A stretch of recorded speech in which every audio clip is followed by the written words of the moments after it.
All right, everybody. This is Steve with Real Progressives. Merry Christmas to everyone. I want to thank you all for taking time out of your busy schedule with your family to come listen to an old dude talk to you about politics, economics, and what I consider to be a very, very important fork in the road for us all. I obviously, for the last month and a half, 2 months anyway, I've been really harping on this 12 years angle with the IPCC report that came out. And, I had Dr. Hale, Stephen Hale from Adelaide University, come on here and talk with me. I've spoken to you all as a project manager, laying out timelines, showing you how anything that takes longer than a certain period of time is going to push us well past the point of mitigating any of these concerns that are being brought forward.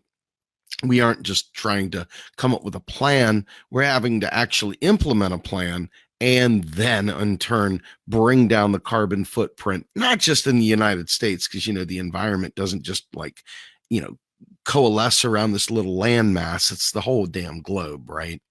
So it takes a lot more than just us wanting something to happen. We actually have to do, right? So why am I talking about this yet again? It's Christmas. We should all be eating fattening food and should be nice and warm, snuggled up with our families and all this other stuff, right? I got to tell you, there's a lot of people out there right now that don't have that luxury, that are literally one moment away from being completely and utterly out in the cold. And it is cold, folks. I mean, people are in dire situations right now. So I didn't feel like it was appropriate for me to take the night off. And I figured that if people were really interested in hearing what I had to say, they'd come on. If they weren't, then so be it. But this to me is very important. And, in talking all day today with various people, just doing what we always do out there on social media, I kind of use a little bit of this as kind of a bellwether as to what I'm planning on doing, whether or not there's value in me bringing this to the table or not. And today was a very, very troubling day for me on so many levels. First, as many of you all know, I myself have been unemployed for a very long time, far longer than you would think a person with credentials like myself would be out of work. We're been unemployed since the end of August. Here we are going into the new year, and we still are not fully employed yet. And that, my friends, should tell you a few things. Even though we have this false bubble with seasonal employment and so forth, there is reason to believe that there are problems afoot. It's not so much the deficit, it's more about where that deficit was spent, so to speak. So as we're looking at the environment and we're looking at where we are today relative to our understanding of all these problems we've got, whether it be rigging of elections, whether it be, this Green New Deal stuff that the Green Party's concerned that they had a title to, that the eco-socialists had originally come up with prior to the Green Party taking, never mind that fact. And then, of course, Alexandria Ocasio-Cortez using this terminology because we got 12 years. Why not use something that catches people's attention that's already hit the mainstream, right? Whatever, right? So I'm looking, and I am in a lot of groups, folks. I mean, I'm in over 1,000 groups, and I kind of keep my fingers on the pulse as to what the centrists are saying, what the rank and file corporate Dems are saying, and then what the greenies are saying, right? And then what the Bernie crats are saying, and then what those like milk toast, lukewarm, kind of put your hand in the water kind of folks that make you pee in the middle of the night people. You know what I'm talking about? Those people. Finding out what their temperature is with this whole thing. And I use someone like Beto O'Rourke as a bellwether to where people are in this process, this journey of understanding how serious climate change is and how serious our dependence on fossil fuels is in terms of breaking from it. And I look and I see I was accused of putting out fake news in a left, I mean, for real left-wing group because I criticized Beto O'Rourke because, after all, If I'm not talking about Trump, it must be fake news. Now, the admin stood up and said, Grumbine knows his shit. Yeah, this is nonsense. But that's not the point. The point is that you've got this tribalism. Now, remember, I told you, climate change is not just somehow or another kept within the rank and file within the little shape of the United States. Now, this is a global thing, right? So it's bigger than our little allegiances here. And our little allegiances here and there impact people around the world, don't they? Because this is a global problem. So there's this person defending, and mind you, this is a progressive, supposedly a progressive anyway, complaining that I'm posting fake news because it shows Beto O'Rourke is only slightly left of Mansion of West Virginia, the friggin' biggest polluter of them all. Think about that for a minute. And this is what you see many of the vote blue variety tribes supporting. Beto's a good-looking classical guy, looks a little bit like a Kennedy. He's got all those features that make the ladies go wow and the men go wow and the people go wow and the kids go wow and whatever. But he's a terrible candidate with terrible ideas. And he is a complete fraud. No progressive. In fact, I shouldn't even call him a fraud because he's at least got enough decency to him to say he's not a progressive, or at least not co-opt the term. So let's give Beto that much credit. He's not even claiming to be progressive, but these people are trying to make this Republican a progressive. Now, the Greens, this is really important to understand. The Greens have just recently passed a national committee. They've made a big to-do about the silly monetary reform, okay? And it's founded in myths and legends that we have spent hours upon hours destroying, eviscerating. It's so bad you almost feel like you're hitting a kid that just can't take a punch. It's just like beating up a little teeny kid, right? But they control a lot of progressives that could be useful in this fight. And they've put this monetary reform crap out there.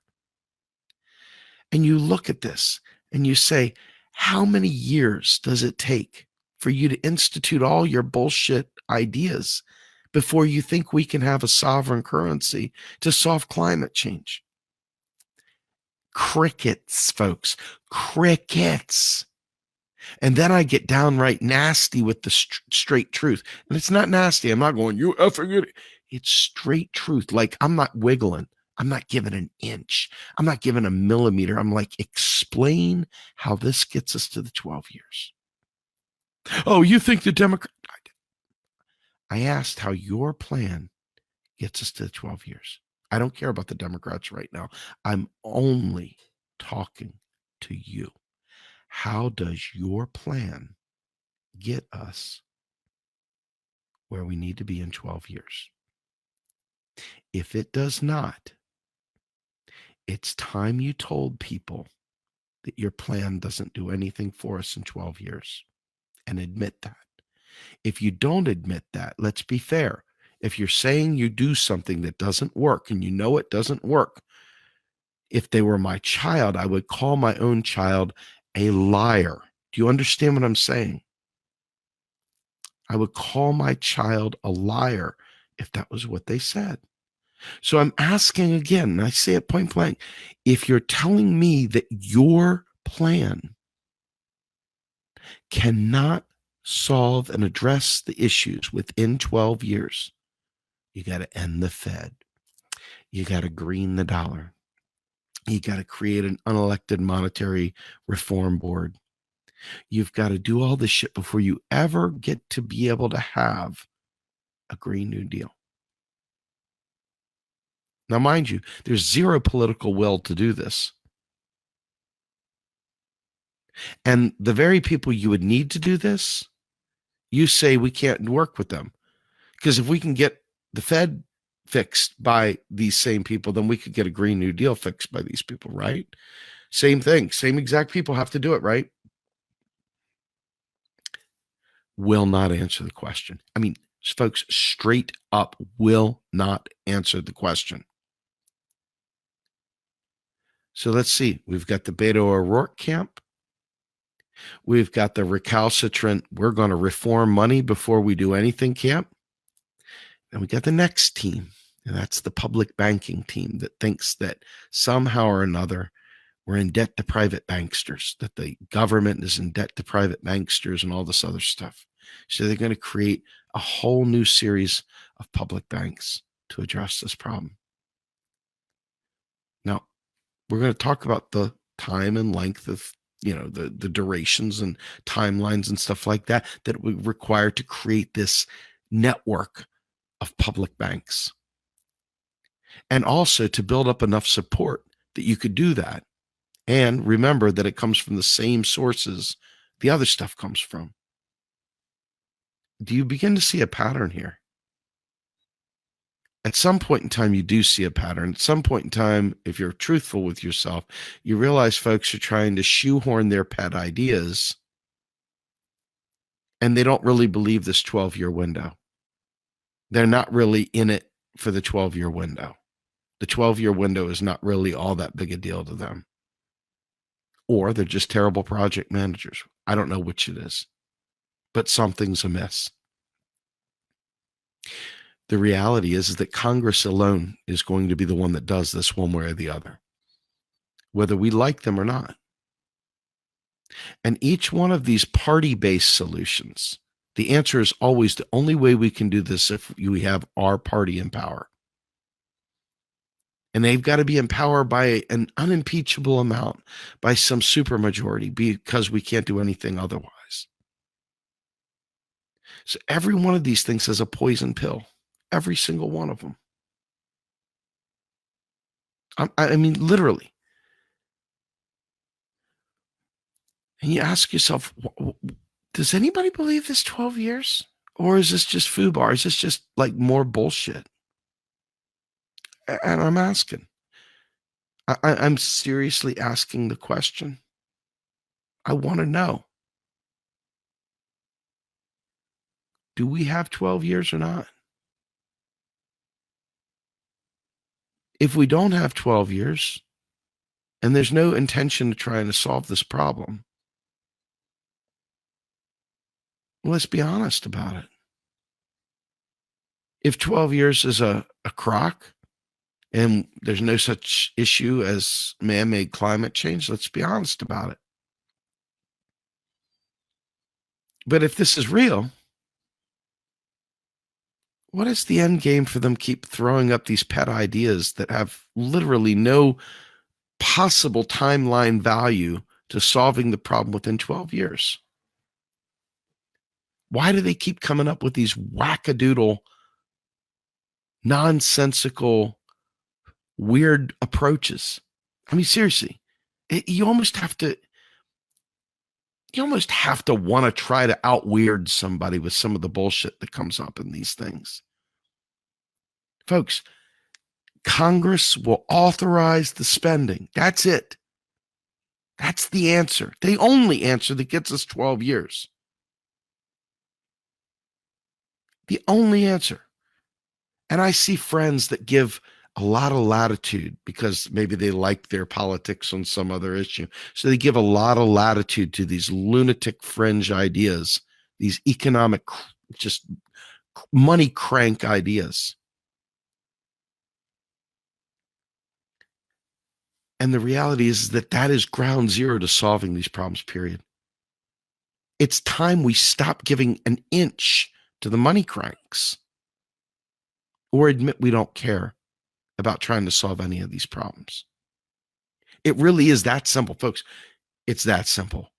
You either stop reading the 3 a.m. blog posts about the demise of the dollar and Bitcoin and all this other stupid stuff and start recentering and focusing on how do we get Congress, regardless of what their relationship is to capital, how do we get Congress to act on our behalf? What do we need to do to make them act on our behalf? Because this isn't something we can change and modify our behavior to satisfy in 12 years, folks. I'm sorry, it's not. It's going to take mobilization like you've never seen before. If it's real, if it's not, then hey, let's stop pretending, man. I got other things I'd like to talk about if it's not.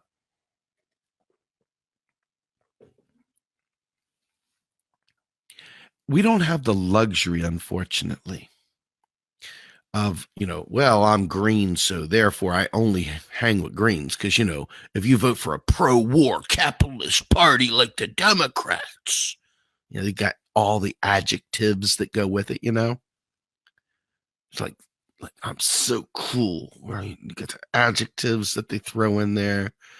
They can't just say, you know what, the corporate Democrats versus the progressive Democrats or whatever. You gotta get the zingers in there, because after all, if you green enter, well, then all your problems will go away, right? Except they won't. And so what I've come to find here is that parties are a hindrance to us making progress to getting that 12-year mark. If I talk to a green and I talk to a progressive Democrat and I say, guys, we got to mobilize to fix this issue about the climate, they may not agree with well, they're a pro-murder, pro-war capitalist, blah, blah. They might not want to hear that kind of stuff. Whatever, right? It is hyperbolic. But if you just talk to them about, we need to solve this climate problem, you're going to find you've got a huge coalition of people. Party be damned. And so it's not a matter of whether I think the Democrats and Republicans will do this of their own volition. I have proof they won't. We all have seen it. They've proven time and again they will not act on our best interest. Not without a heavy dose of pressure. Now, I see the yellow vests coming through America right now, and that's great. And you know what? I support folks doing what they can do to affect change like that. Do I believe they understand the economics that will solve these problems? Absolutely not, unfortunately. Do I believe that they want to understand? Probably not, sadly. I think people enjoy the art of struggle. And I think struggle defines some people. And, Christopher Hedges said, we don't fight fascists because we think we will win. We fight fascists because they're fascist, right? So this is kind of like the age-old mantra that's been around forever. This is a war we've got to win. We're not fighting to, mitigate climate disaster because, it's climate disaster. We're doing it because we want to survive. Do we know if we'll win or not? We don't know that we'll win. But we got to go down trying, because that's what survival's all about. So when you look at this, you start realizing partisanship, if we're just talking climate change, could literally be the thing that kills us. It could literally be the thing that kills us. If you sit there and you have a stink eye for a politician, you're a smart person. Politicians tend to lie. They tend to tell things that get them elected. They tend to do whatever it is that keeps them in power. So falling in love with a politician, that's on you. But here's what I'd like you to consider. I'd like you to consider that if a politician tries to show, even fake it, that they're supporting climate, movement to fix the climate, to fix our carbon footprint, to make investments. You talk them up and make them be on the spot. You force them into an very, very uncomfortable situation where they're so publicly out there for it that they can't wiggle back, even if it's a Republican. Do you understand what I'm saying? It's not a matter of believing they can do it. It's a matter of forcing them to do it. None of them, well, I think a few of them really want to. I just don't think they understand how.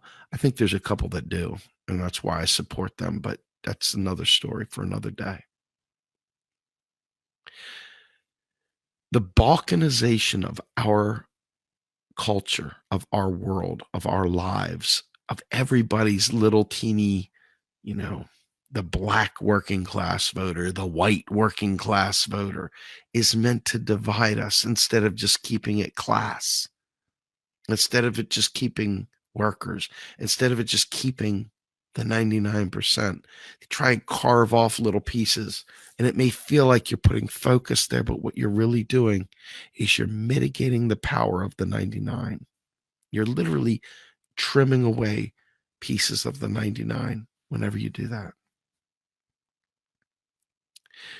I don't know why someone would do that, but I recognize they do it, and they do it a lot.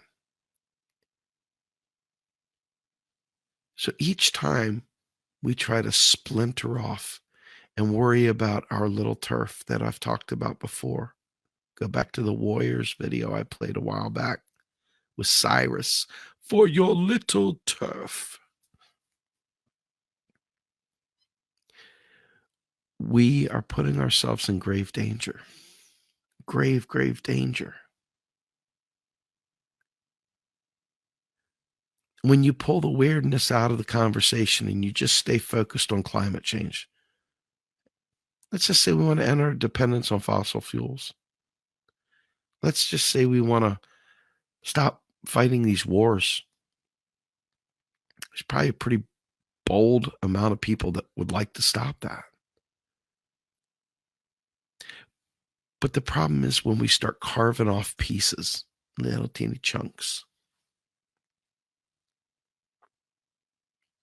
And I'm here to tell you that if you care about this and you understand timelines at all, you understand that these pet ideas have no place in our society right now. They really don't in general. Folks, this may sound crazy, but I want you to understand something. Banks, as they are today, are a bastardized version of what they were meant to be. No question. But the solution to the banking industry is Congress doing its job. Congress isn't going to do its job if the people are divided 100 different pet ideas. If we don't understand that sovereign debt is not really debt at all, and we all run it off in different directions, they're never going to reform the banks. And creating a whole separate set of public banks completely misses the point. When you understand that regular banks in general were never meant to be these crazy investment, risk-taking ventures. Banking was meant to be boring.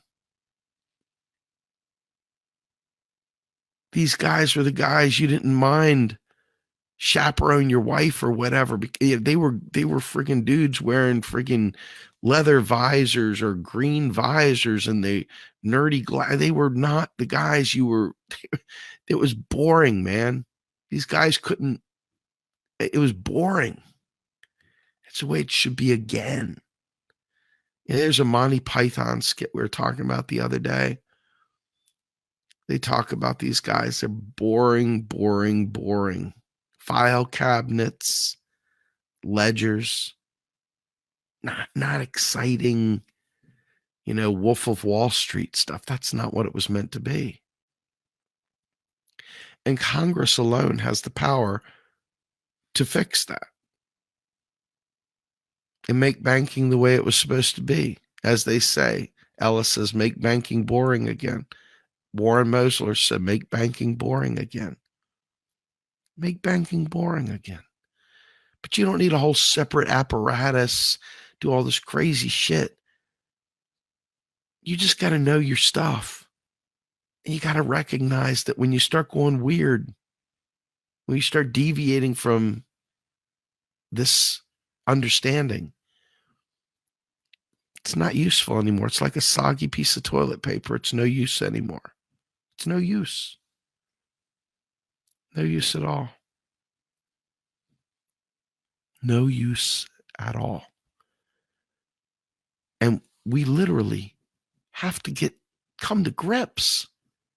We have to come to grips. I'm going to show you. This is just a snapshot of voters. This right here is a pretty important sign up, right? 31% are Democrats, 28% Republicans, 39% are independents. Now, I want you to see that and think about that for a minute. Nobody can run game without the other. Everybody needs each other. You see that? Isn't that like some, hey, if you just vote green, you get everything in a bag of chips? Or hey, if you just vote Republican, or if you just vote Democrat, or you just vote, whatever, vote for Summer, vote for Pedro, vote for whoever. That's kind of reality right there. And I ask myself, that right there is not enough to get it done. We got to have a cross section. Think about this. The 99% encompasses all three of those buckets, right? Encompasses all three of those buckets. To do the kind of mobilization we need more than 51%. And we definitely need more than 39%.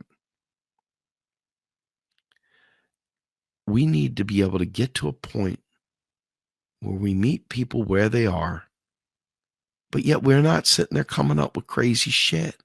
We keep it simple, stupid. And the keep it simple, stupid method, or if you're very sensitive, the keep it simple, smiley method. Congress will authorize the funds. It's up to we, the people, we, the 99%, to demand and make it so. Now, I can tell you right now, there are many people out there who are still wrapped up in really, really piss poor ideas about economics. And this is ground zero, folks, because you notice everybody else has got some funky chicken version of economics to deal with. It always involves, well, we got to tear down the system, rebuild the system, and overthrow capitalism, and then we got to do this and we got to do that. And you're like, dude, I ain't trying to blow your idea out of the water, but I don't think we're going to be around if we go your route. Something tells me my kid's future isn't going to be all that rosy if we follow what you're saying. I don't think there'll be much of a planet for them to take over. There'll be a planet, it just won't be inhabitable. They won't be hanging out on it. And I think, unfortunately, there are a lot of people that are easily swept away by fear porn. Economic fear porn sells like you wouldn't believe. I mean, these folks, they just lap it up, man. They hang out with people just, man, telling all these fearful, silly nonsense about the demise of the dollar. And, oh my God, it's all coming to an end. And Gaddafi and gold and this and that. And they got stories, man. They got stories. Whew. Boy, you just put your feet up on the desk and eat some popcorn and they'll tell you a story, all right. There's like next to nothing to do with anything economic about it. Geopolitics and economics are not one and the same, folks. But, hey, whatever, man. We've got 12 years to get this shit down. And it's not even 12. I'm guessing we probably really only have 4 years to really get moving. And folks, this is very unscientific, but if I'm guessing at 12, we have to get the programs in place. We've got to get the people mobilized. We've got to build coalitions around the world. We've got to do the same for them. And then we've got to mobilize, and then we've got to mitigate. And that's a lot of work. And that means we can't spend all of our time trying to build parties and green entering and, vote blue, vote for summer and all this other shit. It means we've got to group ourselves together as the 99 and fight like our lives depend on it, because they do. And when you see somebody write that long epitaph of humanity with the pro-war, pro-capitalist, pro-this, pro-murder party of the blah, blah, corpo, the long, it's like they think they get extra points in the video game they're playing the longer they make this, exhaustive, hyperbolic title. Folks, we got 12 years. And, many people, have a more austere version of this, think that we've already way past this point. And then there's people that don't believe that's a problem at all, that this is just normal cyclical change. Stuff's going to happen. We're heading toward a mini ice age, whatever. But I can tell you this much: win, lose, or draw, we need to take action now. And the only way to do that is to understand how economics works. And that is that Congress alone has the power to pull the purse strings, period. Article 1, Section 8 of the Constitution. We don't have time to rewrite the Constitution, folks. I'm so sorry. We really don't. I wish we did, but we don't. We just don't have it. And not to mention, we don't have a populace that understands economics well enough that rewriting it wouldn't end up with a balanced budget amendment that would destroy our chances to solve the climate as well. I want you to realize that. I hope you heard me. Very important point. Most people go, whatever. These are the things that the 99% must come to grips with. And here's the beautiful thing. Once we mitigate this problem, I'm assuming we're successful, now we all understand how economics works. And now, instead of just mitigating, although that'll continue and continue and continue, but now all of a sudden we can really have nice things, can't we? Because we've learned how economics really works. And we've literally pushed out of our minds the insanity of these people that talk about national debt and stuff. That horse shit's gone. Doesn't exist anymore. We don't talk about the bullshit anymore. We're not worthlessly talking about hyperinflation anymore when we talk about spending on healthcare. We've gotten rid of all that. That's the payoff down the road after we've mitigated climate disaster. We've now mitigated stupidity on top of it. Economic illiteracy eradicated with one massive mobilization. It's a wonderful thing. So just keep this in mind, because I can tell you right now, like I started this broadcast off with, there are many people, myself included, who are struggling this time of year. Real Progressives alone, many of our volunteers are elderly, very, very, very poor, struggling mightily. Many of the supporters out there are in the same boat. Many people that don't even know what Real Progressives is or what a sovereign currency is, who are living on the streets, living under a bridge, freezing. Many of them don't have time for us to screw around. It's very important that we understand that we've got faction upon faction upon faction, and those factions are going to kill us.